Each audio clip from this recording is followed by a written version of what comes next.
আসসালামু আলাইকুম ভিউয়ার্স, এটা হইতেছে ওই যে আমার ওয়ালটনের যে মাইক্রোওয়েভটা সেটা। সো আনফরচুনেটলি সেটা এখন কাজ করতেছে না। সো ক্যাপাসিটরটাও টেস্ট করছি, ক্যাপাসিটরটাও ওয়ার্কিং। এই যে আমি দেখাই আপনাদের, একটু ভিডিওটা পজ করি কারণ লেন্থ হয়ে যাবে। এই যে প্লাগ ইন করছি, এখন যদি আমি এটা অন করি এমন আওয়াজ আসে।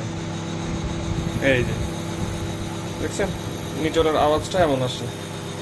আচ্ছা, এখন হতে পারে ফিউজের সমস্যা, ক্যাপাসিটরের সমস্যা। ফিউজের সমস্যা থাকলে এখানে পাওয়ার আসতো না, আর ক্যাপাসিটরের সমস্যা থাকলে কি এখানে পাওয়ার আসতো না। হ্যাঁ, এখন আমি ক্যাপাসিটরটা অফ করে শর্ট করে দেখাই আপনাদের।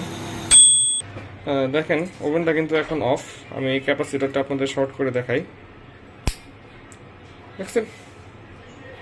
আর তো আমার প্রুফ করার কোনো ওয়ে নাই। সো এই ছিল আমাদের ওয়ালটনের একটি ওভেন, যেটা 3 বছরের মাথায় এটা নষ্ট হয়ে গেছে। এই যে এটা ওভেনটা ছিল। ঠিক আছে ভিউয়ার্স, আসসালামু আলাইকুম।